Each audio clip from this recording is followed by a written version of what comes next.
ayena makugulu fla tito jafana Allahu akbar saraka bola ba ibi mu famu ni yoro la hali kafiri sonikela ba kafiri fi awo mo sona ba abi nyuma de ke awo abi mo so ejigi kana tigade aljine dedo Allahu akbar Canada yelemani ma misiri kono ke misiri koko doy me tigema ka gele kana sika fiu janame dedo subhanallah ni o masala suru di ema dodo ala kira sigle tola ala ya wele kombina ni don baga bado bla nyona e bi fendo atiki bi fendo mbaw bla nyona teta tet ni musiramina aywa kira ilabe don baga banyi ilabe kana chokoroba shijedo ja shetana do subhanallah annana ko kira ma ko de kira ala kira ko kira ko e joni aya yirafo kira ko ama ko question tambimbulu nyini ngalita mbaki kuna ikanjabi wa bismillah akusisa kira ko ama e jugu ye joni bismillah e jugu ye joni ako muhammadu ma ni jugu folo ni tafe ka balo fiu edu ntafe ka balo yere subhanallah kwa ni joni akwani mogo tegela blale kira ko togodi ne ka ki jugu ye obi famu me mogo min tegela blale do ka ke e jugu fana ye togodi ngalbe ako kira ma ko bi segi ko don enyina na domina kito ikasana yelela ni ala koyima ko as-sakha shajaratun asluha fil janna man tamassaka bi ghusnin minha adda biha ila al janna Allahu akbar kuma timanayi muhammadu ni ala cha ebe jigina ina na fo moye ko tegala bla jiri doye a jiri turle do aljine kono mais a bolo fara bi je kono jiri bolo mana jenye tuko ni ya bolo mine bini yera sora julaw mami tegala bla le do abi to aka nyumana dodo jodo bi ala bolo ala kirere ko to ko inna lillahi ibadan iza arada jodo bi ala bolo nu yemi ngene yedro ala bake bo ni kafiri soni kala ba atura ka soni la dodo fo nana ala jodo son o ala jondu no yemi fo ala ala boke no ala joko ala ki kuna jadu jena o kuna jabuke kuma lebi kuna ja to mo tegela blale digi kana tegala fiu muso do bi fatu jiginina udala jigini ka gele kutuko tin ka gele udala ni muso somna yarela na tamaru dengeleta ka solike allahumma salli ala muhammad wa ali muhammad wa sallim ko fo tamaru la chien sabaka di muso kono mama na ya dun nan do to so ko ngaja bi jigi sirala Allahu akbar Allahu akbar kira kan sole hinede o kusube abi yorom na torote o de la dubba kelengele umbe haliba makoya fiyen siglembe adawla kata Allahu akbar jena fiyen siglembe dudala ibi sigi boneti jugo du kono fiu e bi o duden shiti siri ala kadavena Allahu akbar je nemede kusube mamunun be nu bi fiyen sigu kadala mo mun be kolon sele ka durfle blala nunu sara daven shite mim se ka foka sara be benima ay saraka timimbo jila ji saraka yo karfa nanga dumine ka saraka do o jela ni ma wele halala ka do nyokse kele baraji bakle o jela wale de umbe dumunu ngono aw kana fo abe akademo yo bunye ku toy olube min do saraka de do wale tabe min do ka so nyokse kele baraji bakle de do abi konjule ka sebe ko na fo kele binani Allah ala ko kanoko ko tuko terma famude bo otumana shetana wode fala kraye ako mogo min ka gone ko sebe e ko fe ko o ye mogo tegala blale de parce que mogo tse ka tegala bla ni masaraka kanu ajena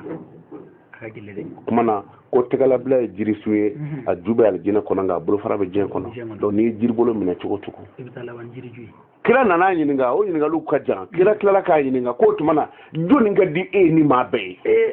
bismillah re teriye joni awo setana ko kirama ko ne teriye ma tegala blale ay teri chaman fo mais ma tegama gelen ya ko ne teriye ma tegama gelen way bakhilu yoro do bolo tule do ni bama golo de surtout dutigi awo adamaden ka hɛrɛ dɔ bɛ yen hali ni donna morinasi barikon kɔnɔ o hɛrɛ ti ɲɛ o bɛ ɲɛ n'i ka denbaya de ye dudenw n'a dutigi ti nisɔndiya ka yɛlɛ o dutigi bi sa sɛgɛn la o tɛ hɛrɛ sɔrɔ nasi ko t'o la sɛbɛn ko t'o la Allahu akbar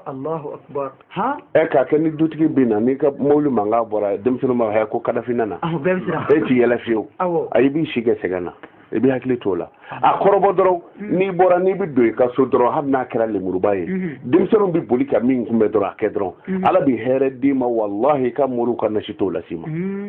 denbaya ka hinɛ o ye hɛrɛ de ye an bɛ ka taa an ka sɛgɛn dɔw ɲini yɔrɔ jan ayi n y'o de f'i ye hali mɔgɔ ka ala deli k'i sigi ka ala wele ni ala t'i jaabi ala tɔgɔ ɲɛdɔnbaliya tɛ o i b'a sɔrɔ musonin dɔ b'i ka so i y'o tɔɲɔ Allahu akbar hakɛw sirilen don ɲɔgɔn na ka taa de o nabila musa a tɛmɛdɔ don dɔ a ye cɛ dɔ ten dalen dugu la cɛ in b'a la ka ala wele a b'a la ka ala wele a b'a la ka ala wele mais musa ko ala ko nin jaabi tɛ sa musa taara ka ci la ka segin ka na kana sɔrɔ hali bi cɛ tɛ dame dugu la a kasira ɲɛji bi woyola ka bɔ a ɲɛda la ka bɛ woyo ka bɔ wolofuranjɛ de musa ko ala ma ko nin mana kɛ jurumi ye o jurumi ye kan ka ne yafa ten a ko musa ma a ko nin tɛ jurumi yafa ta ye jurumi min bɛ ne ni cɛ cɛ a b'o yafa ne b'o yafa ye mais min bɛ a n'a muso cɛ ne t'o yafa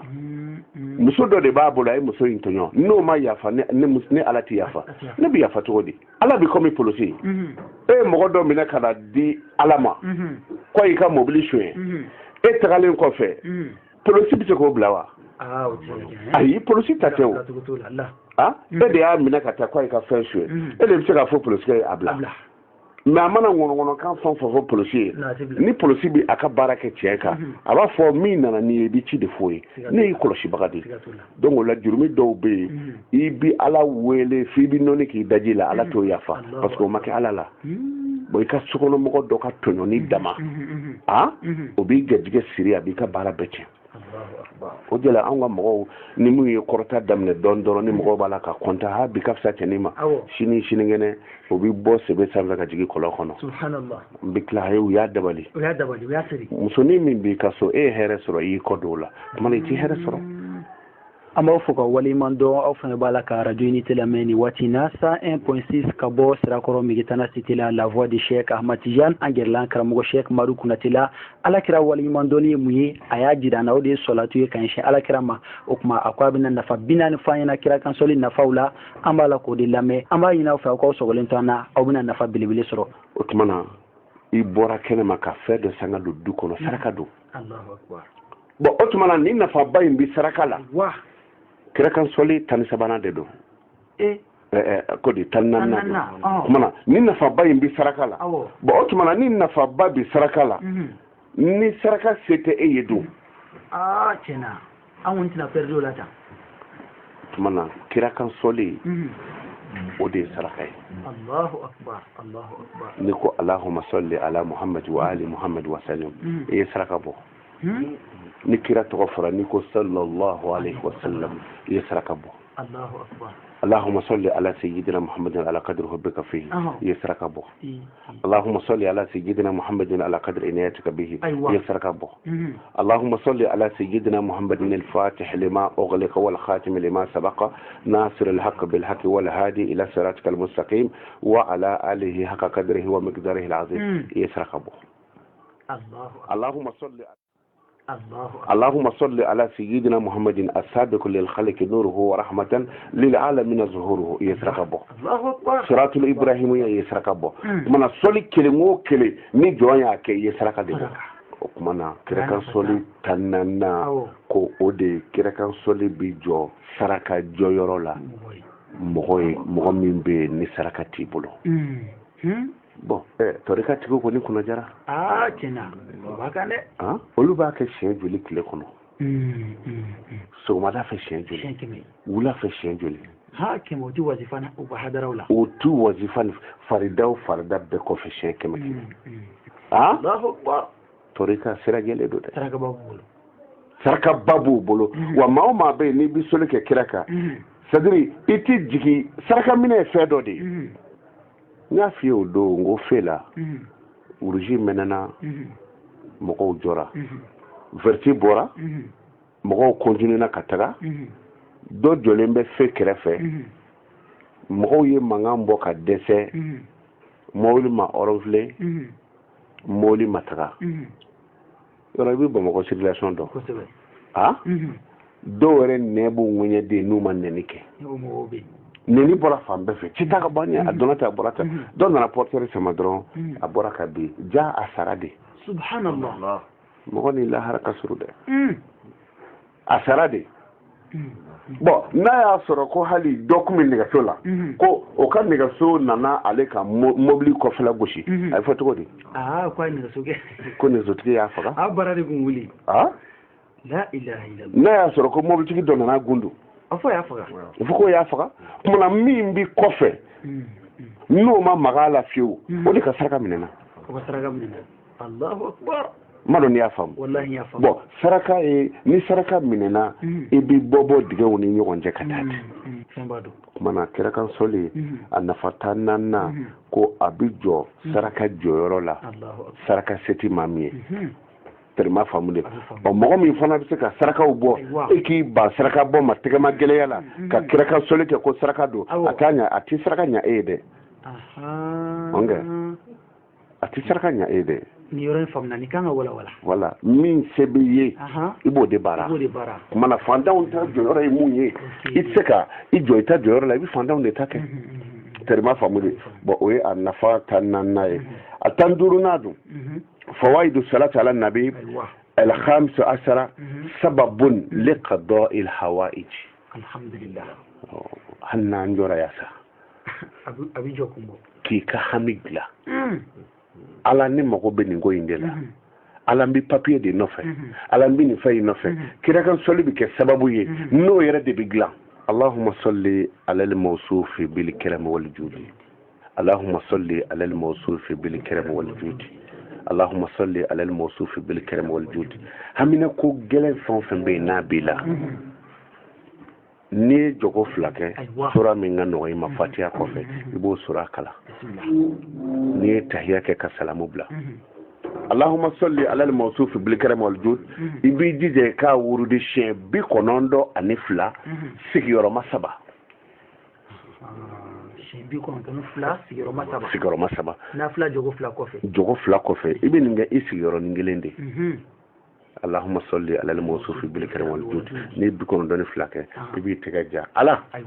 ake muhammadu koson ikane kan ngoyi noya eni neteo ayi ame mujira ala la bismillah ni ko seli ni seli ke bi boya sani gotroche ita inyebta balifer dola bi ga sambiolo fla batoche subhanallah agelera kirami madde fo ke woti kirami na ala e kirami mangutu o do inache onge Allahu akbar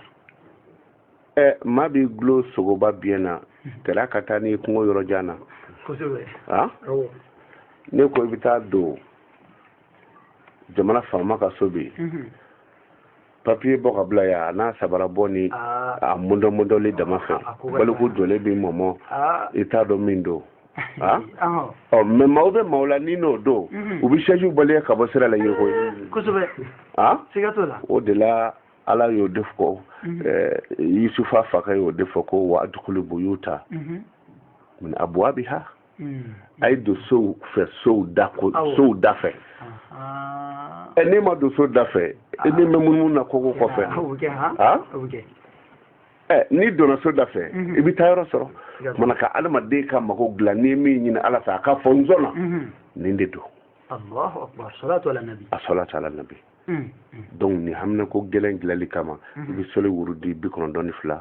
ki ka hami jira ala la ala kala kala maholu koso ikani hami noya mana ni iklaro la tuni iklaka a wurudi she bi kono doni fla ka fo ala ka kala maholu koso ikani ngo noya iklaka sega ka tuguni she bi kono do ani fla ala aka kala maholu koso ikani ko noya shen saba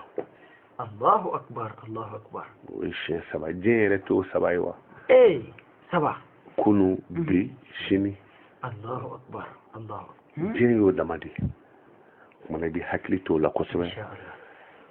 ka adama de ka hamig la pew aywa allahumma salli o de bake o de la soli dɔ bɛ yen allahumma salli ala kashfil ummati. Ayiwa bismillah.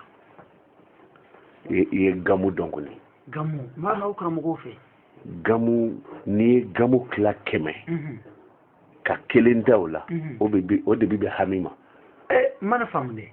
Hami awɔ. I b'a sɔrɔ hamina ko dɔ bɛ ne na ne bɛ se ka taga e fɛ yen a bokomu nin ko in kɛn bɛ ka ne hami dɛ.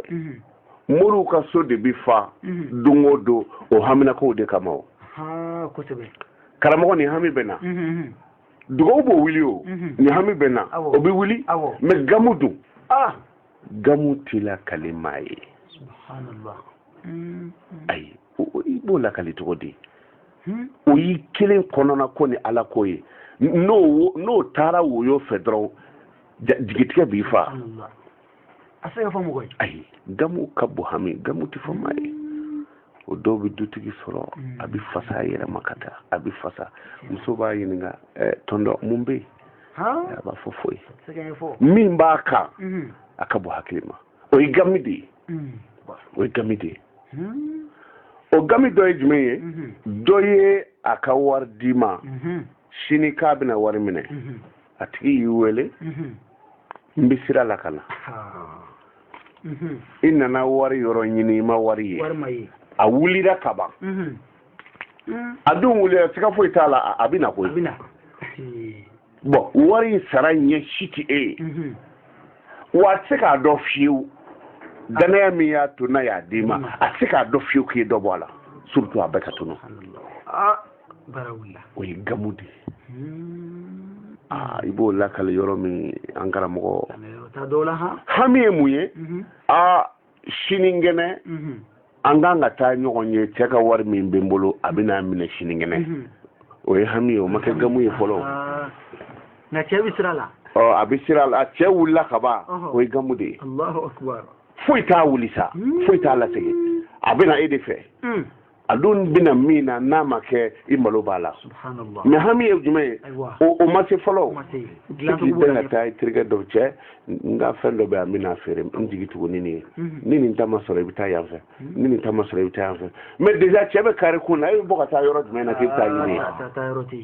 ye bon a bɛ fɔ de ma ko gami. An b'aw fɔ ka waleɲuman dɔn aw fana b'a la ka radio unité lamɛn nin waati in na 101.6 ka bɔ Sirakɔrɔ Megitana cité la la voix de Cheikh Ahmad Tidiane an gɛrɛla karamɔgɔ Cheikh Madu Kunatela alakira waleɲuman dɔnni ye mun ye a y'a jira an na o de ye sɔlatu ye ka ɲɛsin alakira ma o tuma a ko a bɛna nafa 40 fɔ an ɲɛna kira kansɔli nafaw la an b'a la k'o de lamɛn an b'a ɲini aw fɛ aw k'aw sɔgɔlen to an na aw bɛna nafa belebele sɔrɔ a ka ca quoi mais nin y'a dɔ ye bon fɛn min bɛ se k'a wuli pewu sɔli don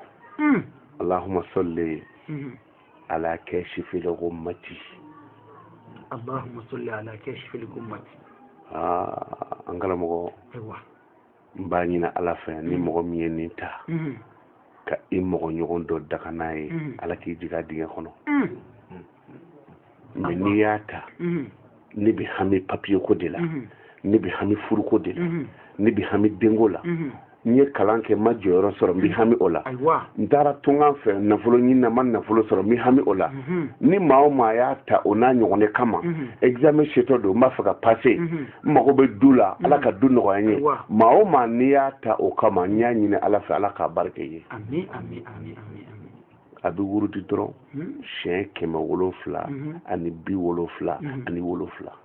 Allahumma salli ala kashfil ummati bismillah i bɛ 7 kɛ fɔlɔ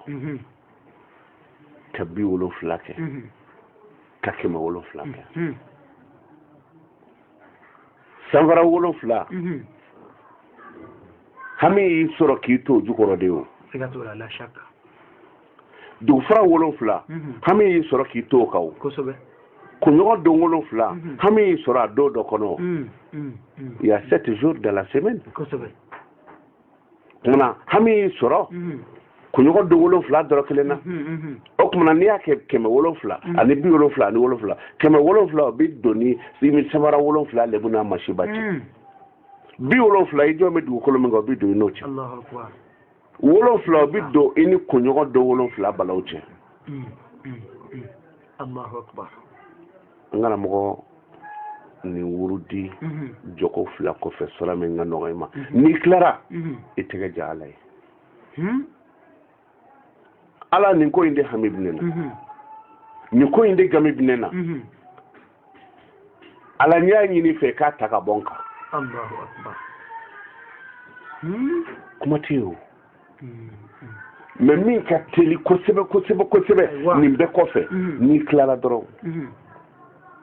n'i ye nin n filɛ ka dalu min di sa n'i ye ala deli kɛ min b'a ko kɛ tic tac comme n'i ye contacté minɛ dɔrɔn ampoule bɛ minɛ o ye n'i tilara dɔrɔn sin ka bɔ ten sin bɔ i ka sin ka ɲuman bali dɔ la ten bon comme n ka ala la o ko kelen dogo jaabi kelen kɔni i t'o tɔ fɔ o tɔ di maa ma fiyewu o kuma na ko ayiwa a bɛ adamaden ka hami dilan n'o ye adamaden ka mago a b'o dilan a tari wɔɔrɔnan dun fawaidi salati ala nabi asadisu ashara sababun lisolati llahi wa malaikatahu alayka ay ala almusalli Allahu akbar a bɛ kɛ sababu ye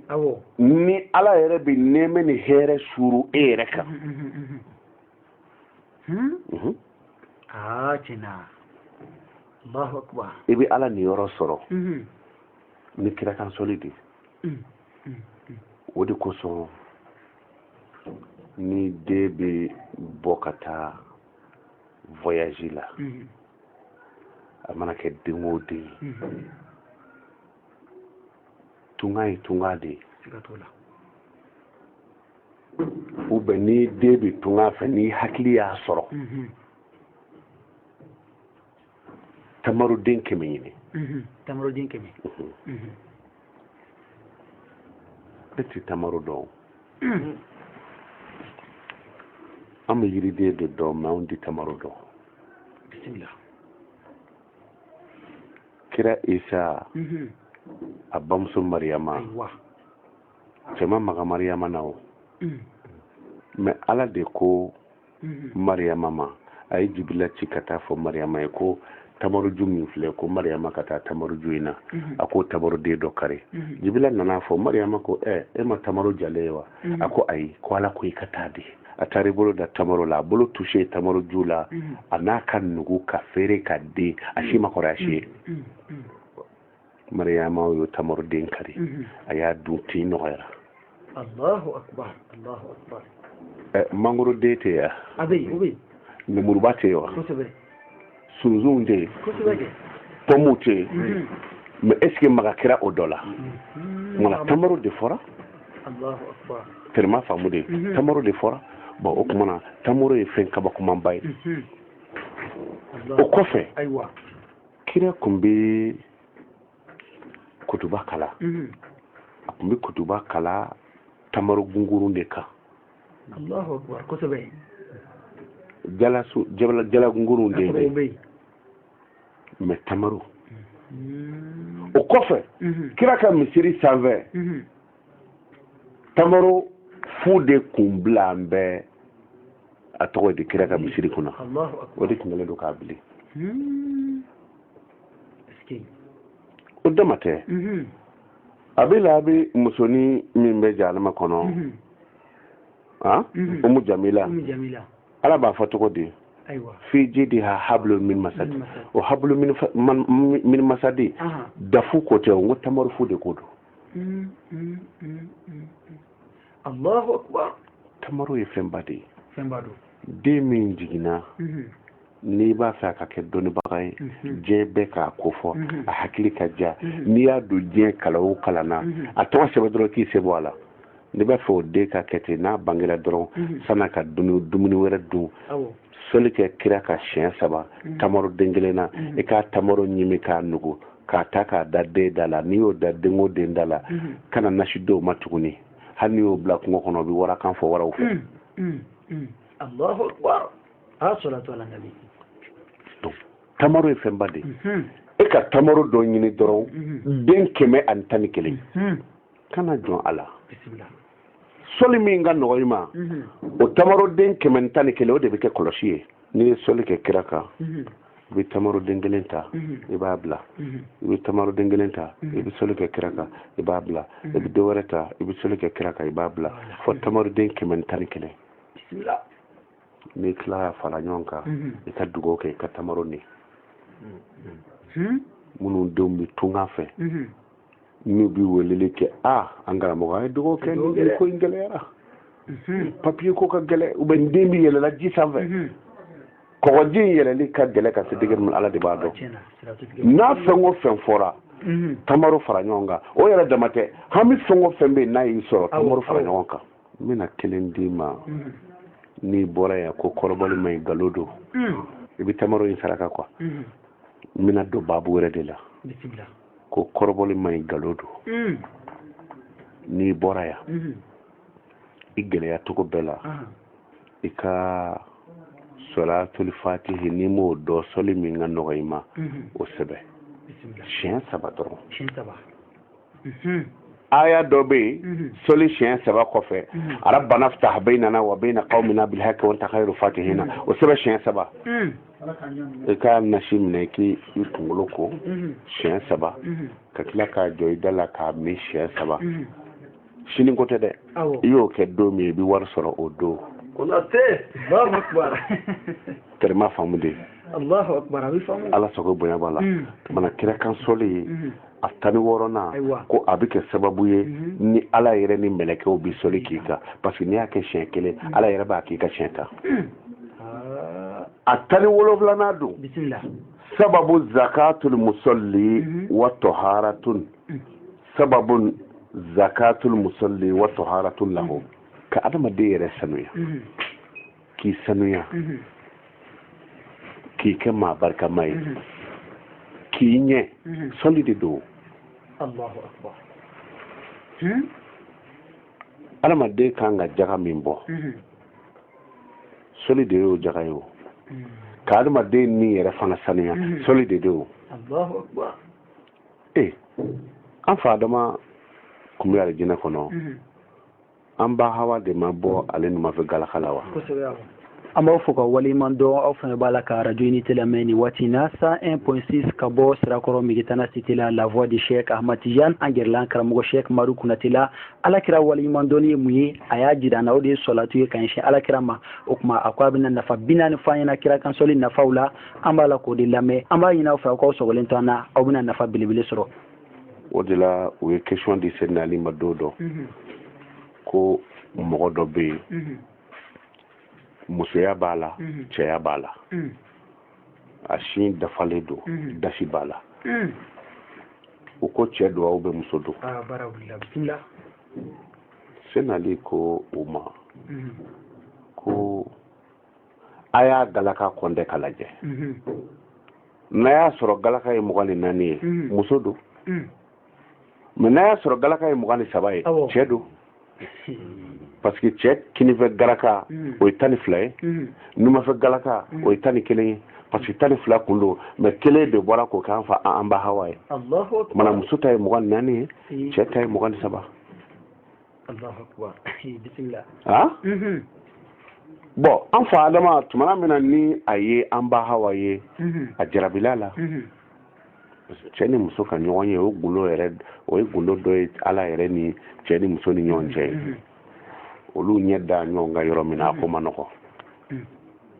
ala ka limana d'a ma o yɔrɔ bɛɛ an fa adama ko a bɛ touché an ba hawa la ala ko cogo di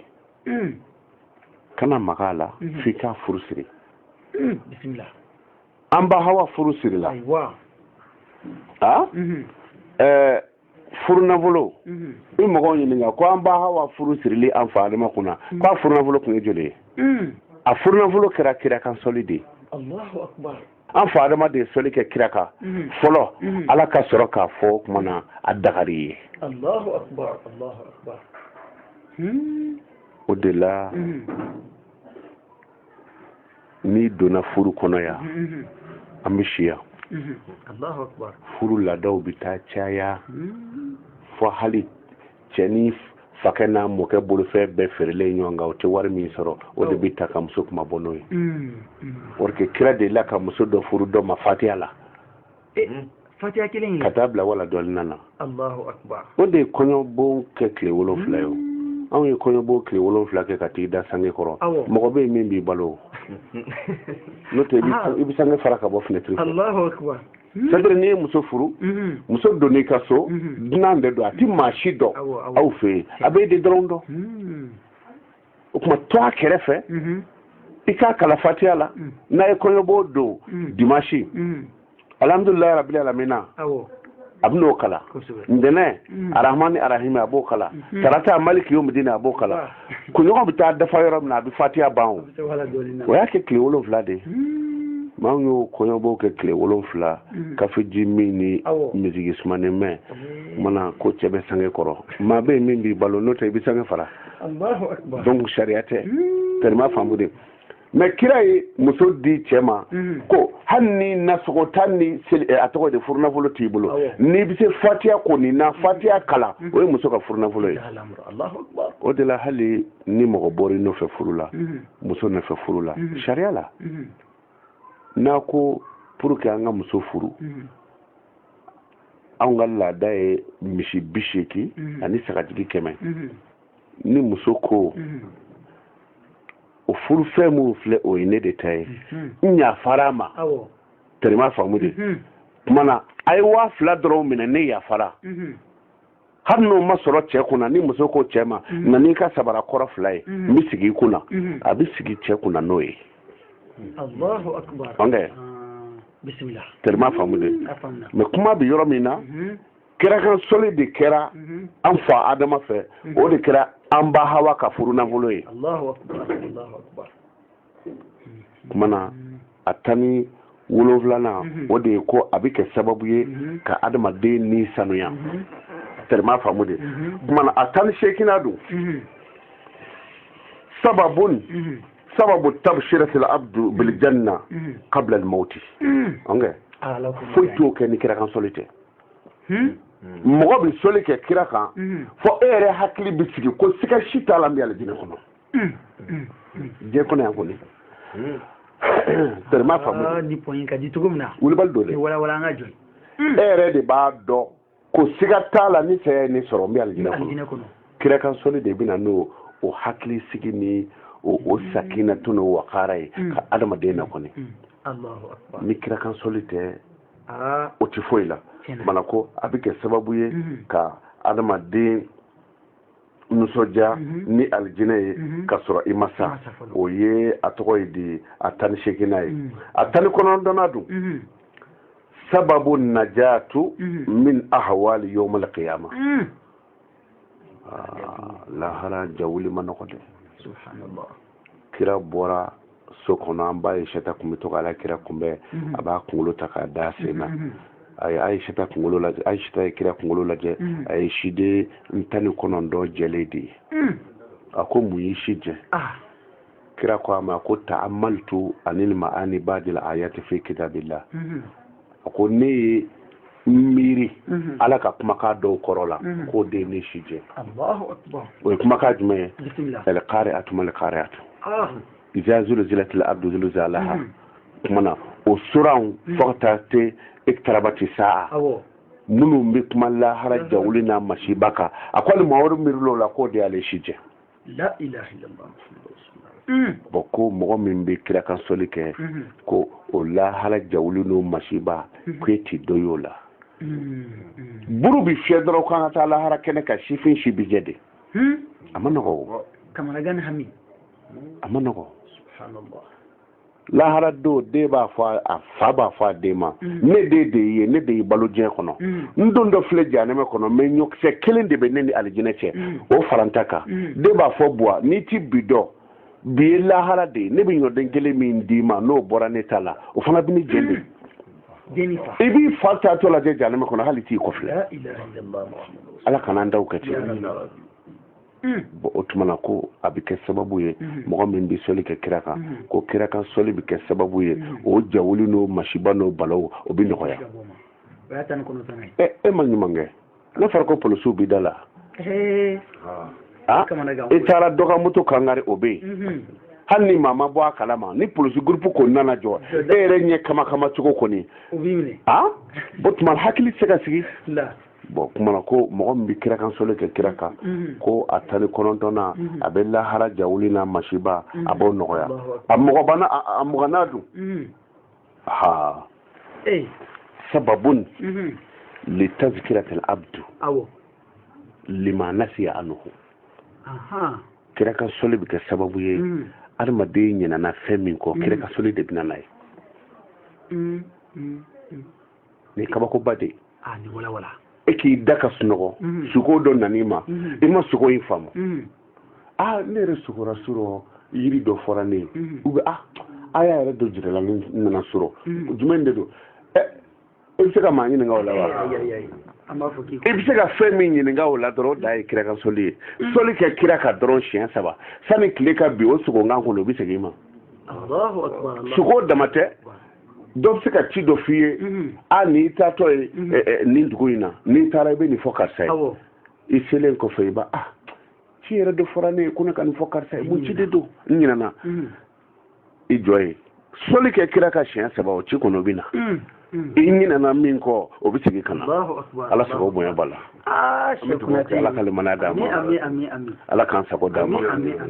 ni ala sɔnna sigi 4nan na an bɛna daminɛ siɲɛ 21nan na ka taa n'a ye dɔɔni hali bi ala ka limaniya d'a ma an bɛ dugawu ni barikada kɛ i ye kosɛbɛ courage b'i la kosɛbɛ bokom aw ka baara in ni saliya ti bɛn o de la n'i wulila ka na cogo cogo n'i nana so falen sɔrɔ jama na ne ye wajulu de kanu salon falen don mais ne ma moriya kanu tellement faamu de ni ne ye moriya kanu ne ka salon fan bɛ cogo min na ne ka wari kɔnɔ a bɛ bila barigo kɔnɔ o donc ne ye nin de kanu o de kosɔn n'i nana waati o waati n bɛ jama to yen n b'i reçoit n'i ye min reçoit don min na o y'a sɔrɔ n bɛ taa i ta in ɲɔnɔ na parce que o don ni n bɛna o don n ta to wajulu yɔrɔ dɔ la dugu dɔ la bon donc o la ne tɛ foyi bila ala ka dinɛ la sini ye n'o tɛ salaw falen don mais o tɛ n ka sira ye quoi o kɔnɔ an bɛ dugawu kɛ i ye kosɛbɛ hami min b'i la ala k'a nɔgɔya arajo so ye ala k'a taga ɲɛ an bɛ dugawu kɛ leader cɛba bɛɛ lajɛlen ye k'a daminɛ an ka président ba la n'o ye Sheikh Sharif Usman Madani Hayidara ka fara biro kɔnɔ mɔgɔ bɛɛ lajɛlen kan an b'a ɲini ala fɛ jamana ye ala k'a basigi hali bi ala ka hɛrɛ k'an n'aw ye farigatɔw ala ka lafiya d'u ma ala ka kisi ni tagan kɛ an karamɔgɔ bɛ di tɛlɛ an b'a fɔ kosɛbɛ ka wale ɲuman dɔn ko n'a sigira a ka goloba in ka don o don k'a ka dugawu kɛ konate hali bi ala k'a mɛn ɲɛfɛ ala k'o kɛ kira bonya kama sɔli ala rasuli ka se an ka président ma Makiba an bɛ u bɛɛ lajɛlen fo k'a ɲini ala fɛ an ka jamana hali ala k'a basi ala k'o kɛ kira bonya kama sɔli ala rasuli ayiwa an balima silamɛw fɛn banbali jate don an b'a fɔ ka waliman dɔn minnu kun b'a la kan lamɛn aw tulo garizɛgɛ kɛla min ye k'a lamɛn an ka bi sigi la ni o bɛ tali kɛ ala kira kan sɔli alayhi salatu wasalam nafa minnu b'o la kira kan sɔli b'a ma diɲɛ ani lahara ala sɔnna taala bɛ hɛrɛ min kɛ kira kan sɔli la ye an kun b'a la ni ka o de lamɛn waati in na ani maa min kun bɛ ɲɔgɔn bolo y'an karamɔgɔ Sheikh Mamadu Konate an b'a jigiya ko aw ye faamuba sɔrɔ an ka bi su in na sigi la an b'a deli masaba ala taala fɛ ya rabbi ala ka ne ani aw bɛɛ lajɛlen fara kira kan sɔlilaw kan k'a deli ala sɔnna taala fɛ hali bi silamɛya in baara ala taala k'a nɔgɔya an ye ala k'an balo silamɛya cɛ kan ni k'an fatu limaniya zatu kan aw minnu b'a fɛ k'an karamɔgɔ Sheikh Konate wele ka foli k'a la walima